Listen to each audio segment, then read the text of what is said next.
Ever started a habit, crushed it for a week, and then, boom, life happens.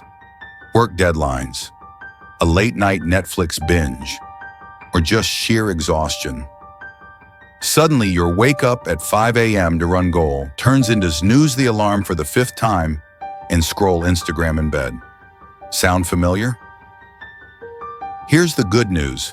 Sticking to habits isn't about being more disciplined. It's about designing a system so good, it does the heavy lifting for you, even on your worst days. Today, we'll explore how to make your habits stick, no matter how busy or unmotivated you feel. Let's get into it. Let's start with this. If your habit feels like climbing Mount Everest, you're not going to stick with it. The key is to make it so easy you can't fail.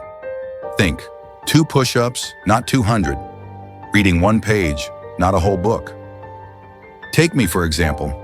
I wanted to get into meditation, but sitting in silence for 20 minutes? Forget it. So I started with 1 minute, just one. Now it's automatic, I don't even think about it. Start small, master showing up. The rest will follow.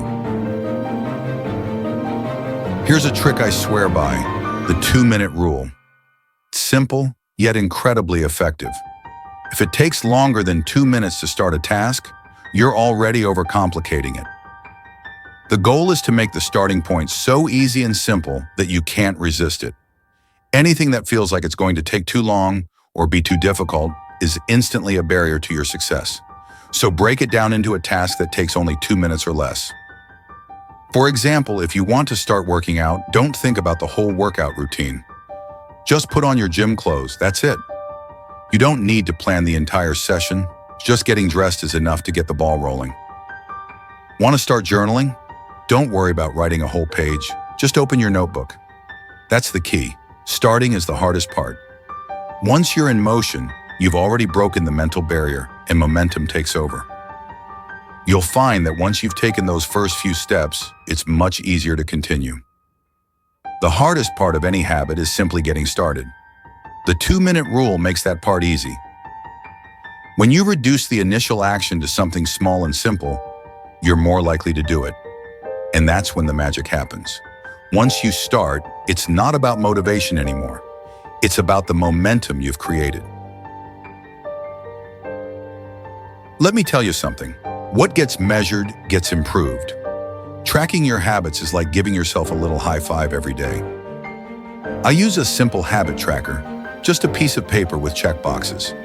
Every time I complete a habit, I check it off. Watching that streak grow is so satisfying. Did you know? People who track their habits are 42% more likely to stick to them than those who don't. So grab a notebook, an app, or even a sticky note. Just track it and celebrate those wins, no matter how small. Let's be real. Life happens. Things come up, and sometimes you'll miss a day. You'll skip a workout, forget to journal, or fall off track in some way. And that's okay. It happens to everyone. The important thing is that you don't let that one mistake snowball into giving up entirely. Here's the golden rule. Never miss twice. Missing one day doesn't mean you failed. It means you've made a mistake. But missing twice is where the real danger lies. If you skip one workout, make sure you show up for the next one. If you forget to journal today, sit down and write tomorrow. The key is getting right back on track as soon as possible. The sooner you get back on track, the faster your habits stick. The longer you wait, the easier it becomes to fall out of the habit altogether. So don't let one slip up turn into a pattern. Just get back to it, and you'll build the consistency you need to succeed. So, to recap, start small, use the 2-minute rule, track your progress, and remember, never miss twice. You don't need willpower to build habits that last. You just need a system that works, even on your busiest days. This was part 3 of our Atomic Habits series. In part 4, we'll talk about how to make habits fun, because yes, enjoying the process matters. So hit that subscribe button, turn on notifications, and let's keep building habits that stick. Now go out there and crush it, one small habit at a time. See you in part 4.